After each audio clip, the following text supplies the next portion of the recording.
Hello friends, कैसे हैं आप सब लोग। उम्मीद है आप सब लोग बहुत अच्छे होंगे। आज एक बहुत ही अच्छी न्यूज़ है आप सब लोगों के लिए। क्या न्यूज़ है?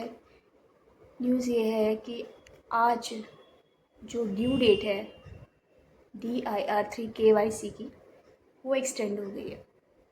30/9 ड्यू डेट है DIR3 KYC और वेब KYC दोनों में फ़र्क क्या है और ये है क्या चीज़, इसको थोड़ी देर बाद मैं आपको समझा देती हूँ। तो इसको बढ़ा के 15 अक्टूबर कर दिया गया है। वैसे मुझे नहीं पता सारी ड्यू डेट को लास्ट में जाकर ही क्यों बढ़ाते हैं, यू नेवर नो। पर चलो बढ़िया है। हम OTP ले लेके परेशान हो गए, जिन्होंने भी KYC वगैरह करे होंगे, और अभी करने के बाद पता चल रहा है भैया ड्यू डेट बढ़ गई। ठीक है, वैसे बढ़नी ही थी, क्योंकि जब बाकी सारी डेट्स बढ़ जाती हैं तो जो छोटी मोटी आसपास की डेट्स होती हैं वो भी बढ़नी ही चाहिए। ठीक है, और दूसरा ये है कि ये वेब KYC ख़ास क्यों है? ख़ास इसलिए है क्योंकि अगर आप एक दिन भी ड्यू डेट से ऊपर चले जाते हैं, मतलब कि ड्यू डेट अगर क्रॉस हो गई, तो आपको मालूम है फ़ाइन कितना है? सीधा 5,000 रुपये की पेनल्टी है। My God. और है क्या ये फॉर्म? कुछ नहीं है। फॉर्म कुछ नहीं है। फॉर्म में बस आपको MCA चाहता है कि भाई जो भी डायरेक्टर है वो अपना KYC अपडेट करें, कि आप अपना जो भी एक्टिव ईमेल आईडी है और फ़ोन नंबर है आप उसको वो करें, मतलब अपडेट करें। अगर मान लो किसी का कोई चेंज नहीं है, उसकी ना उसमें ईमेल आईडी में कोई फ़र्क है, ना उसकी फ़ोन नंबर उसका चेंज है, बस वो एक दिन मतलब भूल गया, मतलब नहीं कर पाया किसी वजह से, तो भाई साहब सीधा 5,000 रुपये की पेनल्टी है। MCA की पेनल्टी ना, बाप रे बाप, कान से धुआं निकल जाता है नॉर्मल बंदों के लिए। सो कंपनी जो अब बनाएं तो बड़ा सोच समझ कर बनाएं। कई लोगों को तो समझ ही नहीं आता जब हम उन्हें बोलते हैं भाई आपके 5,000 रुपये की पेनल्टी लगी। भाई काय की पेनल्टी लगी? सिर्फ ईमेल आईडी और फ़ोन नंबर ना अपडेट करने के लिए 5,000 की पेनल्टी लग गई? हाँ, लग जाती है। अच्छा, अब आते हैं बेसिकली जिन लोगों को पता ही नहीं है DIR3 KYC है क्या। बेसिकली क्या है कि अगर एक पर्सन किसी कंपनी में डायरेक्टर है तो उसको हर साल साल दर साल उसको अपना डिन एक्टिवेट रखना पड़ता है। उसे बताना पड़ता है MCA को कि मैं हूँ। 30 सितंबर से पहले उसे बताना पड़ेगा कि मैं हूँ। कैसे बताएगा? वो फॉर्म फाइल करके बताएगा, वेब KYC करके बताएगा। वेब KYC कुछ नहीं है, फॉर्म में तो आप पूरा फॉर्म भरते हो MCA के पोर्टल पे जो फॉर्म होता है, और वेब KYC में जस्ट OTP जाता है, कुछ नहीं होता उसमें। तो बेसिकली क्या है, अपने डिन को एक्टिव करने की एक प्रक्रिया है बेसिकली DIR3 KYC। अब इसमें होता क्या है? कुछ नहीं होता। आपको अपना ईमेल आईडी, फ़ोन नंबर, अपना पासपोर्ट, सारी चीज़ें अपडेट करनी होती है।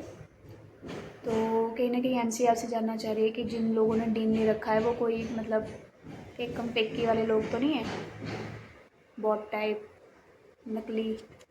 ठीक है, तो जस्ट उस चीज़ को, फिर भी यार 5,000 पेनल्टी बहुत ज़्यादा है, नहीं होनी चाहिए।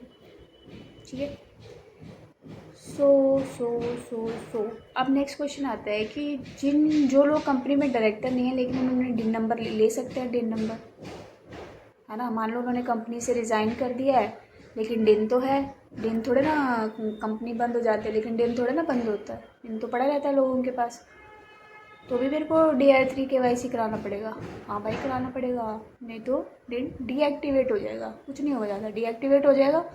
अगली बार जब भी आप किसी कंपनी में डायरेक्टर बनना चाहोगे ना, तो फिर 5,000 रुपये की आपको पेनल्टी पे करनी पड़ेगी। बहुत दुख है इस MCA में। और इसकी ड्यू डेट क्या होती है? हर साल 30 सितंबर से पहले आपको फ़ाइल करना पड़ता है। जैसे अगर आपका मार्च से पहले डिन अलॉट हुआ है तो 30 सितंबर आपकी ड्यू डेट हो जाएगी, और मार्च के बाद हुआ है तो जो अगला 30 सितंबर पड़ेगा वो हो गया आपकी ड्यू डेट। समझ में आ गया? तो मार्च के हिसाब से आप देखोगे। और ये तो मैंने आपको बता ही दिया कि अगर आपका डिन डीएक्टिवेट हो गया तो कितनी पेनल्टी है। बार बार मत बुलवाओ यार, बोली नहीं जाती मेरे से ये फिगर।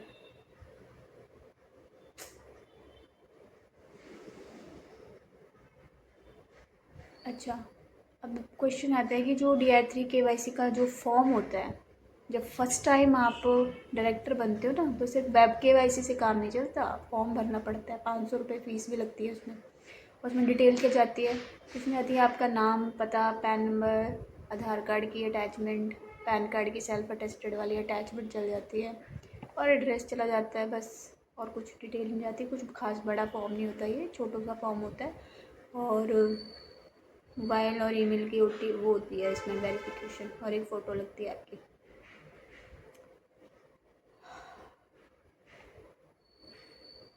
सो बेसिकली क्या है कि फॉर्म तो ठीक है, बट बस यही है, मुझे लगता है इसमें पेनल्टीज़ इतनी ज़्यादा होनी नहीं चाहिए थी। MC जो भी प्रोविज़न बनाता है ना, क्योंकि MC सोचते हैं यार कंपनी जो बनाएगा वो तो बहुत बड़ा ही मतलब तुर्रम खान होगा, तो वो पेनल्टी ऐसी लगाती है, वो छोटे लोगों जैसी पेनल्टी लगाती ही नहीं है। तो इसमें क्या होता है कि जो लोग जुम्मा जुम्मा अभी स्टार्ट ही कर रहे होते हैं ना कंपनी, और जिनको थोड़ा सा पता नहीं होता है, तो उनको बहुत ज़्यादा पेनल्टीज़ लग जाती हैं। तो इसमें कुछ मतलब आई डोंट नो, कई बार तो बड़े ऐसा लगता है कि यार ये मतलब SSC के साथ गलत हो गया जब उसको पेनल्टी पड़ जाती है ना, क्योंकि कुछ कर नहीं सकते आप, उसके बाद क्या करोगे, 5,000 रुपये पे करो भैया। कोई आप उसमें वो एप्लीकेशन नहीं लगा सकते भाई ये हो गया वो हो गया, जेन्युइन रीज़न है ना, नको, कोई ऑप्शन ही नहीं है। तो गुड न्यूज़ तो सुन ही लिया आपने स्टार्टिंग में कि 15 अक्टूबर तक अब आप KYC कर सकते हो। होपफुली जो एनुअल फाइलिंग की डेट्स भी होगी ना, जो MCA की फाइलिंग होती है UC4 और MGT7 जो होती है, वो भी शायद बढ़ जाए। ओ गॉड प्लीज़। ठीक है, बाय बाय।